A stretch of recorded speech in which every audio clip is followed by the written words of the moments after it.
서로의 무소유 월든 제11부 보다 높은 법칙들. 날이 제법 어두워져서 나는 내가 잡은 물고기를 줄에 꿰어 낚싯대를 질질 끌며 숲을 지나 집으로 돌아왔고, 그때 내 앞길을 가로질러 무언가를 훔쳐서 도망가는 우두척을 발견했다.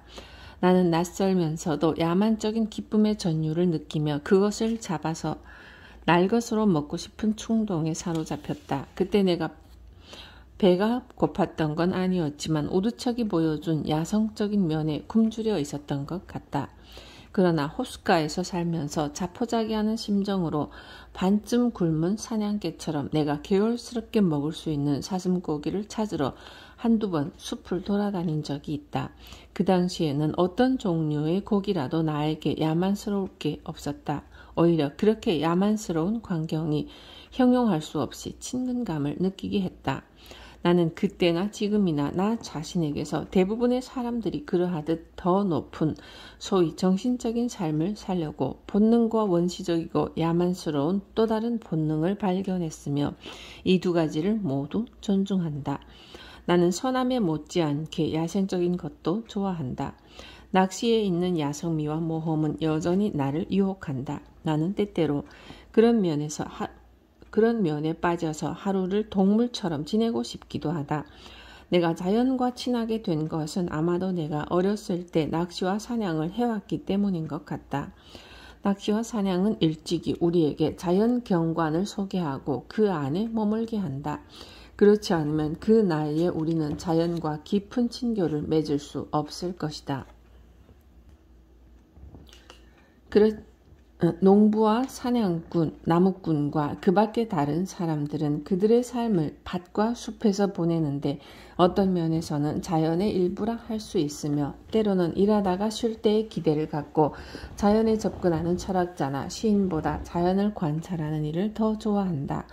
그러므로 자연은 자신을 그들에게 보여주는 것을 두려워하지 않는다.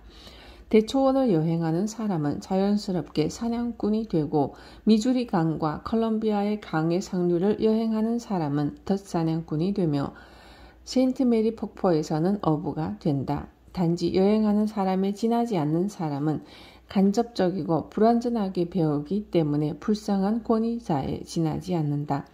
사람들이 실질적으로 혹은 본능적으로 알고 있는 것에 대해 과학이 보고할 때 가장 흥미를 느끼는데 이는 그것만이 진정한 인문과학, 즉 인간 경험에 대한 설명이기 때문이다. 공휴일이 적고 영국에서처럼 어른과 아이들이 많은 놀이를 하지 않는다고 해서 미국인이 오락을 별로 즐기지 않는다고 주장하는 사람들은 잘못된 생각이다. 왜냐하면 이곳에서는 사냥이나 낚시 같은 좀 더 원시적이고 혼자 즐기는 오락이 다른 놀이에 자리를 내주지 않기 때문이다. 나와 같은 시대에 거의 모든 뉴잉글랜드의 소녀는 10살에서 14살 사이에 사냥한 개를 어깨에 둘러매고 다닌다. 그리고 그들이 사냥과 낚시를 할 수 있는 장소는 영국 귀족들이 금렵지처럼 제한되어 있지 않을 뿐더러 미개인들의 것보다 더 경계가 없었다. 그러므로 그들이 공유지에서 놀기 위해 더 자주 머물지 않는 것은 이상할 게 없었다. 그러나 변화는 이미 시작되었고 이는 증가하는 자비 때문이 아니라 사냥감이 점점 더 부족해졌기 때문이었다.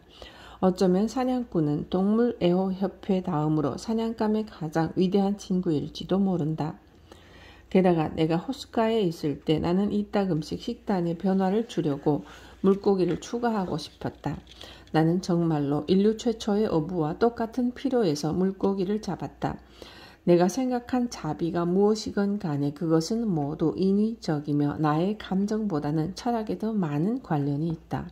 나는 지금 단지 낚시에 관해서만 말하고 있는데 새 사냥에 대해서는 다르게 생각하기 때문에 숲으로 오기 전에 나는 총을 팔아버렸다. 내가 다른 사람보다 자비심이 덜해서가 아니라 낚시에 대해서는 내가 별다른 감정을 느끼지 못했기 때문이다. 나는 물고기나 지렁이에 대해서는 동정심이 들지 않았다. 그저 습관인 것이다. 새 사냥에 관해서라면 최근 몇 년 동안 나는 총을 다시 메고 다녔는데 이에 대해 변명을 하자면 나는 조류학을 공부 중이었고 그래서 새롭거나 희귀종인 새를 잡아야 했으나 나는 고백하건대 조류학을 공부하는 데 있어서 이제는 이것보다 더 좋은 방법이 있다고 인정한다. 그것은 새의 습성에 대해 훨씬 더 밀접한 관심을 요구하므로 그 이유 하나만으로도 나는 기꺼이 총을 버렸다. 그러나 인도적 행위에 근거를 둔 반대에도 불구하고 이를 대체할 만하고 똑같은 가치를 지니는 스포츠가 있는지에 대해 나는 의심할 수밖에 없었다. 몇몇 친구들은 나에게 걱정스럽게 아이들이 사냥을 즐기게 내버려 둘 것인가 말 것인가에 대해 물었고 내 대답은 긍정적이었다. 사냥은 내가 받은 교육에서 가장 훌륭한 부분이었다는 걸 기억하기 때문에 그들을 사냥꾼으로 만들라고 한다. 처음에는 단지 놀이에 불과하겠지만 가능하다면 그들이 이곳이나 그 어떤 황원에서도 그들이 만족할 만한 큰 사냥감을 발견할 수 없을 정도로 훌륭한 사냥꾼으로 만들라고 말이다. 인간을 낚는 어부이자 사냥꾼으로 말이다. 그러므로 나는 더 나아가 초서의 작품에 나오는 수도승의 의견에 찬성이다. 그녀는 사냥꾼이 성자가 될 수 없다는 구절에 대해서 털이 뽑힌 닭 한 마리보다도 관심을 갖지 않았다. 인류의 역사와 마찬가지로 개인의 역사에서도 알곤퀸족이 말하는 것처럼 사냥꾼이 최고의 인간이던 시절이 있다. 그래서 우리는 총을 한 번도 쏴본 적 없는 소년이 불쌍하기만 하다. 교육이 소홀해지는 사이 그는 더 이상 자비롭지 않다. 나는 그들이 곧 사냥에서 벗어날 수 있다고 믿기 때문에 이상이 내가 사냥에 몰두하고 있는 젊은이들에 대한 대답이었다. 고상한 인간이라면 누구나 철없던 소년 시절이 지나면 자신과 똑같이 생명을 유지하며 살아가는 그 어떤 생물도 무자비하게 죽이지 않을 것이다. 궁지에 몰린 산토끼는 어린아이처럼 운다. 어머니들이여, 내가 하려는 말은 나의 동정심이 박애주의자처럼 인간과 동물을 항상 구별하는 게 아니라는 것이다. 대개 그런 식으로 소년은 숲을 알게 되고 자신의 가장 근원적인 부분을 알게 된다. 처음에 그는 사냥꾼으로서, 어부로서 숲으로 간다. 마지막 순간까지 그가 그 안에 더 좋은 삶의 종자를 지니게 된다면 시인이나 자연주의자가 그러하듯 그는 자신에게 적당한 대상을 구별하게 되고 총과 낚싯대를 버리게 된다. 이런 점에서 대부분의 인간들은 여전히 변함없는 유년기를 벗어나지 못한다. 어떤 나라에서는 목사가 사냥하는 것은 흔한 광경이다. 그런 식으로 좋은 양치기개는 될 수 있어도 선한 목자가 되는 것과는 거리가 멀다. 나는 나무를 베거나 얼음을 잘라내거나 그와 비슷한 일을 제외하고는 내가 아는 한 이 마을의 어른이든 아이든 간에 어떤 마을 사람을 월든 호의 반나절 동안 가둬둘 일은 단 한 가지를 제외하면 낚시밖에 없다는 것을 알고는 놀란 적이 있다. 흔히 그들은 물고기를 긴 줄에 꿰 만큼 잡지 않는다면 자신이 행운아라거나 자신이 일하는 시간에 비해 보수를 잘 받고 있다고 생각하지 않는다. 온종일 연못을 볼 수 있는 기회를 가졌는데도 말이다.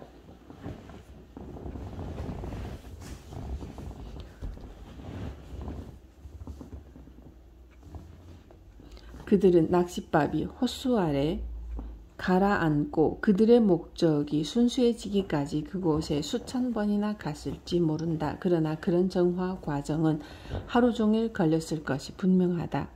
주지사나 주의회 사람들은 그들이 어렸을 때 낚시하러 갔었기 때문에 어렴풋이 그 연못을 기억한다. 그러나 이제 그들은 낚시하러 가기에는 너무나 나이가 들고 위험이라는 걸 갖추게 되었다. 그럼에도 불구하고 그들이 마지막에는 천국에 갈 거라고 기대한다. 만약 의회가 이를 고려한다면 호수에서 사용되는 낚싯바늘의 숫자로 줄을 규정했을 것이다. 그러나 그들은 의회를 미끼로 쓰는 반면 호수 자체에 관심을 기울이는 것과 관련된 낚싯바늘 중에서는 그 어느 것도 아는 게 없다. 그러므로 심지어 문명화된 사회에서도 초기 인류는 발달의 수렵 단계를 지나는 것이다. 최근에 나는 계속해서 내가 자존심을 조금 버리지 않고는 낚시를 할 수 없다는 것을 발견했다. 나는 오랫동안 낚시를 했기 때문에 솜씨가 좋다. 그리고 나의 많은 친구들처럼 낚시에 대한 본능도 타고나서 때때로 되살아나곤 한다. 그러나 낚시를 끝내고 나면 언제나 낚시를 하지 않은 게 더 나았을지 모른다는 생각이 들었다. 내가 실수할 거라고는 생각지는 않는다. 그것은 아침의 첫 기운이 그런 것처럼 어렴풋한 암시이다. 물어볼 필요도 없이 내 안에는 하등동물에 속하는 본능이 있다. 그럼에도 불구하고 내가 인간미나 지혜가 늘어난 것도 아니면서 해가 거듭될수록 나는 낚시를 덜 하게 되었다. 그래서 현재의 나는 더 이상 어부가 아니다. 그러나 나는 내가 만일 이 야생에서 살았다면 다시 진지하게 어부나 사냥꾼이 되려는 유혹을 받았으리라 본다. 게다가 이 식단과 모든 육류에는 본질적으로 깨끗하지 않은 뭔가가 있다. 그리고 나는 어디부터 집안일을 시작해야 할지 비용은 많이 들지만 매일 단정하고 품위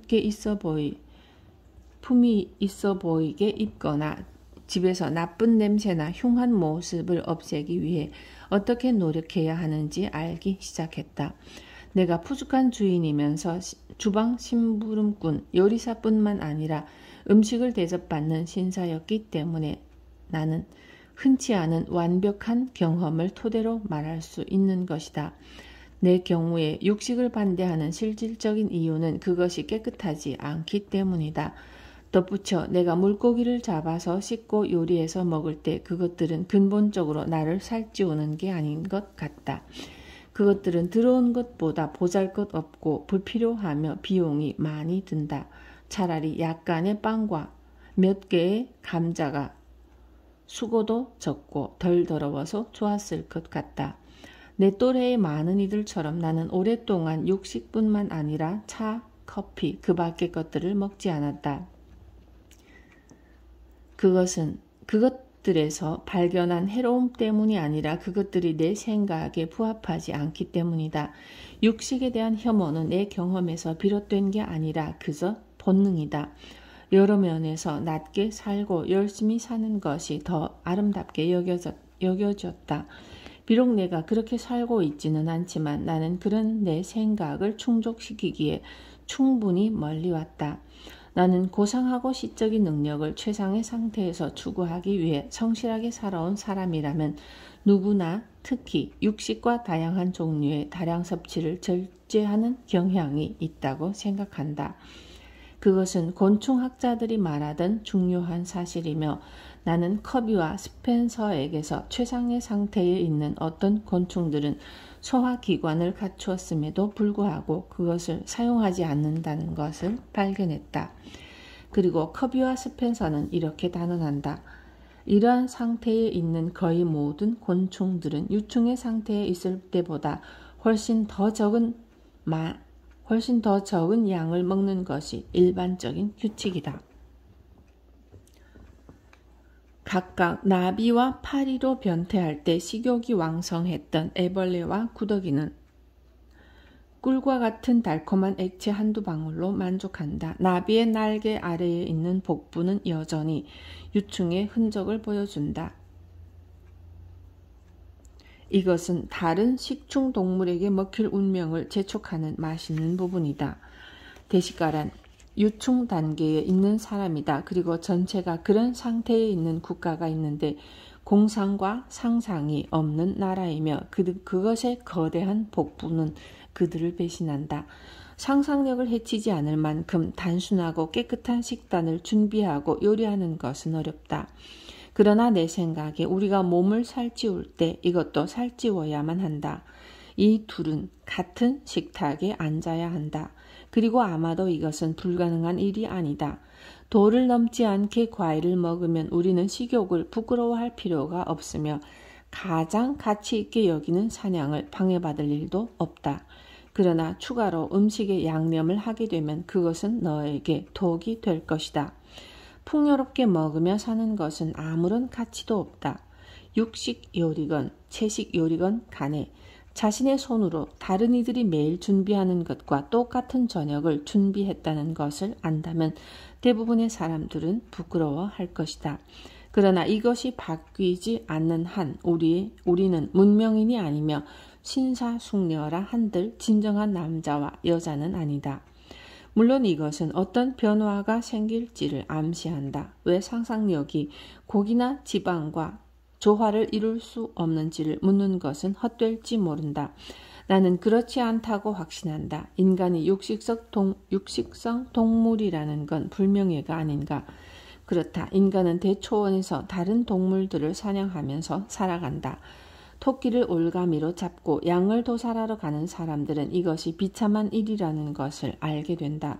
그리고 그는 그의 종족에게 스스로를 더 순수하고 위생에 좋은 식단에 감금하라고 인간에게 일러준 은인으로 여겨질 것이다.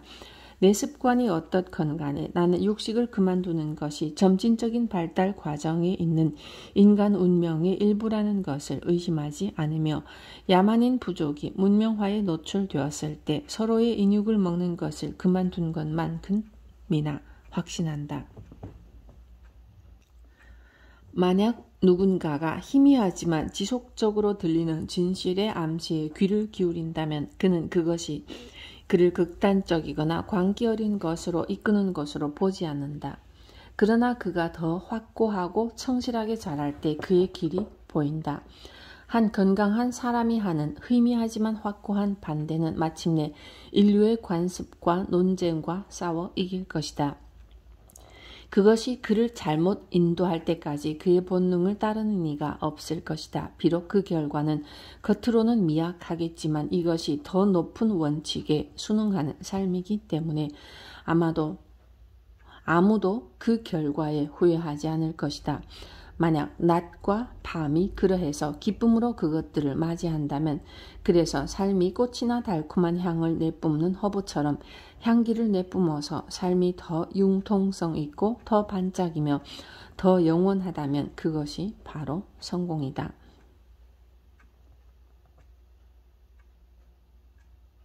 모든 자연은 너의 축복이며 너는 잠시 너 자신을 축복할 이유를 갖게 된다. 가장 훌륭한 이득과 가치는 가장 이해하기 힘들다. 우리는 쉽게 그것의 존재에 대해 의심하게 된다. 그러고는 곧 잊는다. 그러나 그것이 가장 높은 현실이다. 아마도 가장 놀랍고 가장 현실적인 사실은 절대로 사람에서 사람으로 전해지는 법이 없다. 일상의 진정한 수학은 아침이나 저녁의 색조처럼 막연하고 말로 표현할 수 없다. 그것은 먼지를 품은 작은 별이며 내가 꽉 쥐고 있는 무지개의 단편일 뿐이다. 그러나 내 경우에 나는 절대로 유별나게 까다롭지 않다. 나는 때때로 그것이 필요하다면 굉장한 식욕을 가지고 튀긴 쥐를 먹을 수도 있다. 나는 아편쟁이의 하늘보다 자연의 하늘을 더 선호하는 것과 똑같은 이유로 오랫동안 물을 마셔왔다는 게 기쁘다. 나는 항상 기꺼이 맑은 정신을 유지할 수 있다.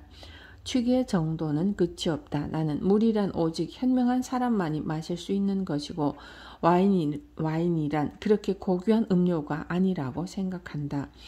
혹은 아침의 희망을 따뜻한 커피 한 모금으로 망친다거나 저녁을 차 한 잔으로 망치는 것을 생각해보라. 내가 그것들에 현혹되었을 때 나는 얼마나 아래로 추락했던가. 심지어 음악도 중독될 수 있다. 분명하게도 이렇게 사소한 이유들이 그리스와 로마를 망쳤고 영국과 미국도 파괴할 것이다. 취기를 느끼게 하는 것 중에서 자신이 호흡하는 공기에 취하는 것을 더 좋아하지 않는 사람이 있겠는가? 나는 거친 노동이 오래 지속되면 그것들이 결국 나를 열심히 먹고 마시게 하기 때문에 가장 심각한 장애가 되는 것을 안다. 그러나 솔직하게 말하자면 나는 최근 이런 면에서 덜 까다로워졌다. 나는 식탁에서 덜 종교적이 되었으며 어떤 축복을 바라지도 않는다. 이는 내가 예전보다 현명해졌기 때문이 아니라 고백하건대 얼마나 유감스러운지도 알지만 나이를 먹어감에 따라 나는 더 조잡하고 무관심해졌기 때문이다. 아마도 이러한 질문들은 대부분의 시의 믿음처럼 젊은 시절의 나를 즐겁게 했다. 나의 습관은 어디에도 없고 나의 이 의견만이 여기에 있다. 그럼에도 불구하고 나는 내 자신을 베다경전이 말하는 특권 계층의 한 사람으로 여기는 일을 멀리한다. 베다경전에는 편지하는 최고의 것에 대한 진정한 믿음을 가진 자는 존재하는 모든 것을 다 먹는다고 쓰여 있다. 즉 무엇을 먹고 누가 그것을 준비했는가를 물어볼 필요가 없다. 어느 힌두교 주석자가 말한 것처럼 이 특권은 고난의 순간에 제한된다. 식욕과는 상관없이 음식에서 이루 말할 수 없는 만족감을 느끼지 못한 사람은 아무도 없으리라. 나는 내가 흔히 저속할 수 있는 미각에 대해 정신적인 감각을 갖고 있다. 미각을 통해 영감을 얻으며 내가 언덕에서 먹은 어떤 열매가 나의 천성을 살찌운다고 생각할 때 전율을 느꼈다. 공자가 말하길 영혼이 자신의 주인이 되지 못하면 주의 깊게 보고 있어도 보고 있는 게 아니며 주의 깊게 듣고 있어도 듣는 게 아니며 먹는다 한들 음식의 맛을 알지 못한다고 했다. 그가 먹은 음식의 진정한 맛을 구별하는 자는 절대로 대식가일 리가 없다. 시의회 의원이 거북고기 습회에 달려든 것과 같은 저속한 식욕을 갖고 청교도인은 갈색 빵 조각을 향해 갈지도 모른다. 입으로 들어간 음식이 아니라 먹을 때의 식욕이 인간을 더럽히는 것이다. 그것은 음식의 질이나 양이 아니라 관능적인 맛을 찾고자 전념하는 것이다. 먹은 것이 우리의 동물적 생명을 유지하거나 정신적인 삶을 격려하는 양식이 될 때 음식은 우리를 지배하는 벌레를 위한 음식이 되고 만다. 사냥꾼이 민물 거북이나 사형쥐나 그 밖의 야생 동물 고기의 입맛을 다시고 귀부인은 송아지 발로 만든 젤리나 바다 건너온 정어리를 맛보는 데 빠진다면 이 둘은 다를 바 없다.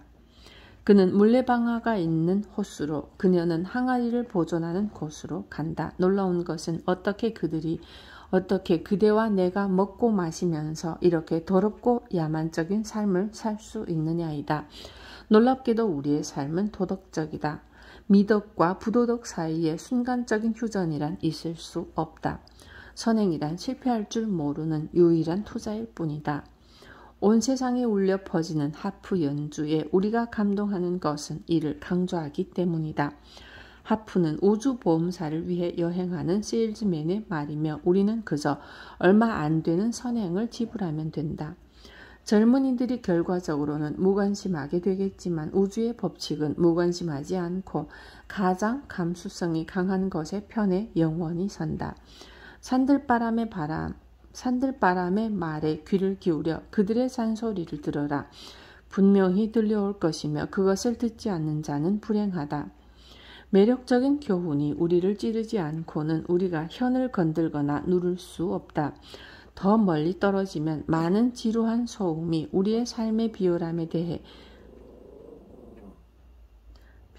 대한 달콤하고 자랑스럽게 풍자하는 음악처럼 들린다.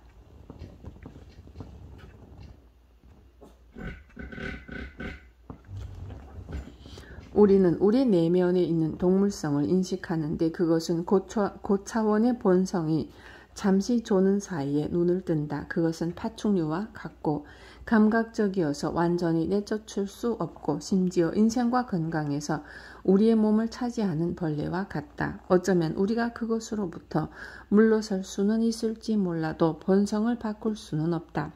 그것은 스스로의 건강을 즐기는 것 같고 우리가 건강해질지라도 순수해질 수 없다는 것이 걱정이다. 얼마 전에 나는 하얗고 건강한 이빨과 송곳니를 가진 식용돼지의 아래턱을 주었는데 그것은 정신적인 것과는 구별되는 동물적 건강과 활기가 있음을 암시했다. 이 생물은 극기와 순수와는 다른 방법으로 살아가는 것이다. 맹자는 이렇게 말한다. 사람이 금수와 다른 점은 아주 사소하며 평민은 그것을 금방 잃지만 군자는 그것을 조심스럽게 간직한다고. 우리가 순수성을 습득해 왔다면 어떤 종류의 삶이 결과로 나타날지 누가 알까? 만일 내가 나에게 순수를 가르쳐줄 만큼 현명한 사람을 안다면 나는 그에게로 당장이라도 찾아갈 것이다. 베다가 말한 바에 따르면 정신적으로 신에게 가까워지기 위해서는 열정과 육체의 외부 감각과 선행을 뛰어넘은 제어력이 필요하다. 그러나 정신은 몸의 여러 부분과 기능에 침투하여 제어하며 형식적인 면에서 가장 추잡한 관능을 순수와 헌신으로 변형시킨다. 번식력은 우리가 단정치 못하게 있으면 흩어져서 우리를 깨끗하지 않게 만들지만 우리가 절제하며 살면 우리를 격려하고 고무시킨다. 순결은 인간의 꽃이다. 소위 천재성과 영웅적 자질, 신성성과 같은 것들은 그것이 이룬 다양한 열매에 불과하다. 인간은 순수의 통로가 열리는 즉시 신에게로 향한다. 번갈아가면서 우리의 순수성은 고무되고 우리의 비순수성은 우리를 쓰러뜨린다. 날마다 자기 내면의 동물적 본성이 죽어가고 신성함이 성립된다고 확신하는 사람은 축복받은 것이다. 자신이 결탁하고 있는 열등하고 잔인한 본성 때문에 수치를 느끼지 않을 사람은 아마 없을 것이다. 우리가 파우누스나 사티로스 같은 신 혹은 반신반인이어서 신성성이 동물성과 결탁하는 것이 어느 정도는 그러한 우리의 삶이 우리의 치욕이라는 것이 나는 두렵다.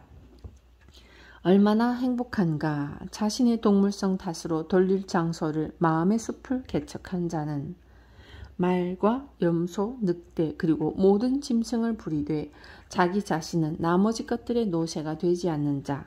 그 밖의 사람은 돼지 무리이며 악마이다. 무분별한 분노 때문에 파멸로 향하는. 모든 육체적 욕망은 비록 형태는 다양할지라도 하나이다. 모든 순수도 하나이다. 그것은 사람이 먹고 마시고 함께 사는 것은 무엇이건 간에 똑같다. 그것은 단지 하나의 욕망일 뿐이며 자신이 얼마나 관능적인지 알기 위해서는 단지 그러한 것 중 어떤 것을 하는지 보면 된다. 불결한 사람은 순결과 함께 서 있거나 앉을 수 없다. 파충류가 있는 그의 은신처 입구에서 공격받으면 다른 쪽으로 나타난다. 만약 그대가 순결하고 싶다면 절제해야 한다. 절제란 무엇인가? 어떻게 인간은 자신이 순결하다는 걸 알 수 있을까? 그는 모를 것이다. 우리는 이러한 미덕에 대해 많이 들어왔지만 그것이 무엇인지는 알지 못한다. 우리는 우리가 들은 소문에 대해서 편하게 말한다. 노력에서 지혜와 순결이 생기며 게으름에서는 무지와 육체적 욕망이 생겨난다. 학자에게 있어서 육체적 욕망은 정신의 게으른 습관이다. 깨끗하지 않은 사람은 보편적으로 게으른 자이며 난로 곁에 앉아서 자신 위로 빛나는 태양에 굴복하며 피곤하지도 않으면서 쉬는 사람이다. 만일 그대가 불결함과 모든 죄를 피하고 싶다면 그 일이 비록 마구간 청소일지라도 성실히 일해라. 자연을 극복하는 것은 어렵지만 극복해야만 한다. 그대가 그리스도인일지라도 이교도보다 순결하지 않거나 더 이상 너 자신이기를 부정한다거나 종교적이지 않다면 무슨 소용이겠는가. 나는 이교도라고 생각되지만 그 가르침이 독자를 수치심으로 가득 채워서 새로운 노력을 하도록 자극하는 종교의 많은 체계를 안다. 그저 의식에 불과하겠지만 나는 이렇게 말하기가 망설여지지만 그것은 주제 때문이 아니라 내가 나의 불순함을 저버리지 않고는 그것을 말할 수 없기 때문이다. 우리는 관능의 한 형태에 대해 부끄러워하지 않고 자유롭게 이야기하지만 다른 형태에 대해서는 침묵한다. 우리가 몹시 타락했기 때문에 인간 본성의 기능의 필요성에 대해 쉽게 말할 수 없다. 초기에 어떤 나라에서는 모든 기능이 경건하게 이야기되고 법으로 제한되곤 했다. 힌두교 법률 제정자에게는 사소할 게 하나 없었지만 현대인의 입맛에는 비위에 거슬리는 것이다. 그는 어떻게 먹고 마시면서 함께 살고 쓸모없는 배설물을 배출하는지 등의 비천한 것들을 격상시키면서 가르친다. 그리고 이런 것들을 사소하다 부르며 거짓으로 변명하지 않는다. 모든 인간은 소위 그가 숭배하는 신에게 바쳐질 육체라는 사원을 자신의 순수한 방식으로 짓는 건설자이지 대신에 대리석을 망치로 두드린다고 해서 벗어날 수 있는 것은 아니다. 우리는 모두 조각가이자 화가이며 우리 자신의 살과 피와 뼈가 우리의 재료가 된다. 어떤 고상함이든 즉시 순인간의 특성을 순화하기 시작하고 비열함과 관능은 야수처럼 된다. 존 파머는 9월의 어느 저녁에 힘든 노동을 끝낸 후 문가에 앉아 있었다. 그의 마음은 여전히 그의 노동을 향해 달리고 있었다. 목욕을 한 후에 그는 그의 지적인 면을 재충전하기 위해 앉았다. 꽤 추운 저녁이어서 그의 이웃 중 일부는 서리를 걱정하고 있었다. 그가 사색에 잠겨 있은 지 얼마 되지 않아 누군가의 플루트 연주를 들었는데 그 소리가 그의 기분과 잘 어울렸다. 그는 여전히 일에 대해 생각했다. 이 생각의 괴로움은 계속해서 그의 머릿속을 맴돌았는데 그는 그의 의지와는 반대로 그것을 계획하고 연구하는 자신을 발견하는 한편 그렇게 많이 걱정되지도 않았다. 그것은 더 이상 서둘러서 벗겨야 하는 피부의 비듬이 아니었다.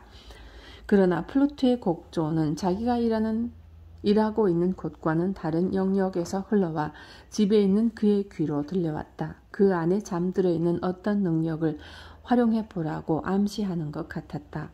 그러고는 조용하게 길로 마을로 그가 살고 있는 나라로 퍼져갔다. 어떤 목소리가 그에게 이렇게 말했다. 왜 당신은 영광스럽게 살 수 있는데도 여기에 머물면서 이렇게 비천하면서도 억척스러운 삶을 살고 있느냐고. 이곳 말고도 다른 곳에서 똑같은 별이 빛나고 있다. 그러나 어떻게 이 상황에서 벗어날 수 있고 실제로 그곳으로 이동할 수 있단 말인가. 그가 생각해낼 수 있는 모든 것은 그저 검소한 삶을 새로이 답습하고 그의 정신을 육체 속으로 내려 육체를 구원하고 스스로를 점점 커지는 존경심으로 자신을 대할 도리밖에 없다.